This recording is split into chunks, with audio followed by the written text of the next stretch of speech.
মানুষ পাপ কাজ করতে করতে এত নিষ্ঠুর, এত নির্দয় হয়ে গেছে, পাপ কাজ করার পরেও মানুষ কান্দে না, মানুষ আল্লাহর কাছে তওবা করে না, মানুষ কান্নাকাটি করে না। কিন্তু ঠিকই আকাশ বাতাস তরুলতা যা কিছু আছে সব কিছু আল্লাহর ভয়ে কান্দে, আল্লাহর কাছে কান্নাকাটি করে।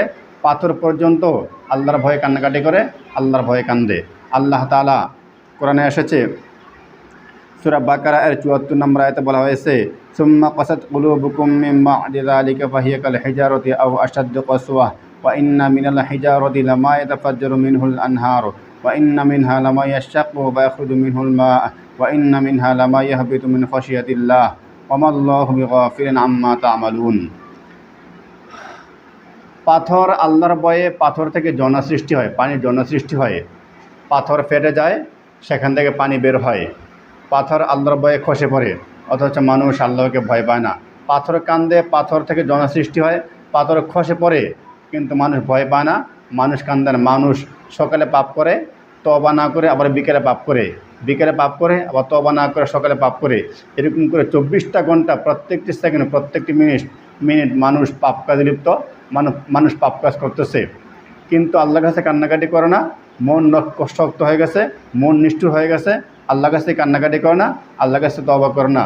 যার ফলস্বরূপ আজকের এই তাপদাহ, আজকের প্রচণ্ড গরম, মানুষের পাপের কারণে, আল্লাহ আমাদের কর্মের কারণে, আমাদের কর্মফলস্বরূপ আল্লাহ তাআলা আমাদেরকে এই গরম দিয়ে শাস্তি দিচ্ছেন, প্রচণ্ড গরম দিচ্ছেন, প্রচণ্ড গরম দিচ্ছেন। তারপরে আমরা দোয়া করি, নামাজ পড়ি, তারপর আমাদের দোয়া কবুল হয় না, আমাদের দোয়া মঞ্জুর হয় না। কারণ আমরা তো আল্লাহর কাছে তো বলি বৃষ্টি দেওয়ার জন্য, কিন্তু তওবা করি না, আমরা পাপ কাজ ছেড়ে দিই না, আমরা পাপে লিপ্ত, আমরা নিষ্ঠুর হয়ে গেছি। যদি আমরা খাঁটি তওবা করতাম, তাহলে আমাদের উপর আল্লাহ তাআলা রহমত দিতেন, শান্তি দিতেন, রোদ দূর করে বৃষ্টি দিয়ে শান্তি, পরিবেশে শান্তি দিতেন, আমাদেরকে মনকে শান্ত করতেন, শান্তি দিতেন। পাপ কাজ করার পরে তওবা করার নিয়ম হচ্ছে ৩টা। ১ নম্বরে পাপ যে করেছি, অন্যায় যে করেছি, সেটা স্বীকৃতি দিতে হবে, আমি পাপ কাজ করেছি, ১ নম্বর শর্ত। দ্বিতীয় শর্ত হচ্ছে আমাদের পাপ কাজটাকে এখনই ছেড়ে দিতে হবে, যে পাপ কাজ ছেড়ে দিলাম। দ্বিতীয় শর্ত এটা, যে পাপ কাজ ছেড়ে দিতে হবে।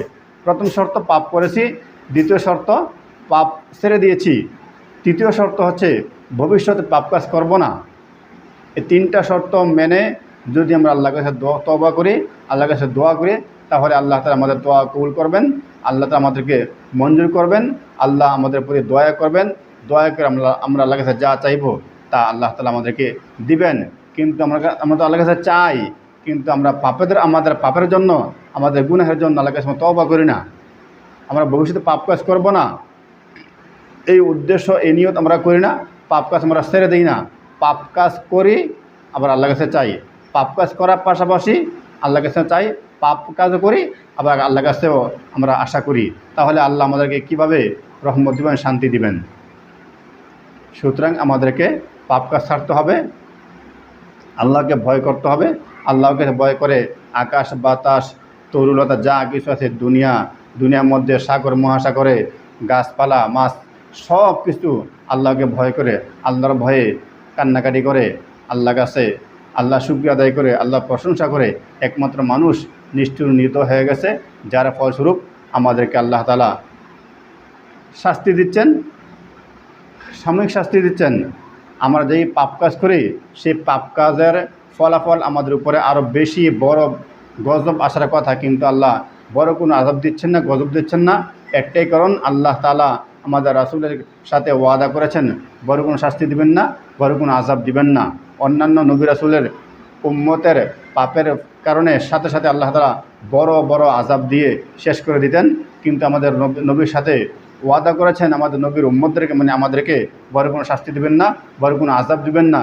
সেই জন্য আল্লাহ তাআলা আমাদেরকে আযাব দিচ্ছেন না, সাময়িক শাস্তি দিচ্ছেন, কষ্ট দিচ্ছেন, যাতে আমরা সাবধান হয়ে যাই, আমরা সাবধান হয়ে আল্লাহর কাছে ফিরে আসি, আমরা তওবা করে আল্লাহর কাছে ফিরে আসি।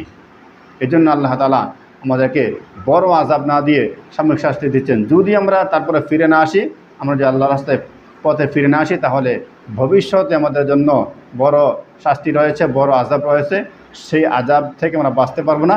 সেই আযাবটা হতে পারে কিছুদিন পরে অথবা মরণের পরে। সুতরাং আমাদেরকে সাবধান হতে হবে, আমাদেরকে আল্লাহকে ভয় পেতে হবে, আল্লাহকে ভয় করতে হবে।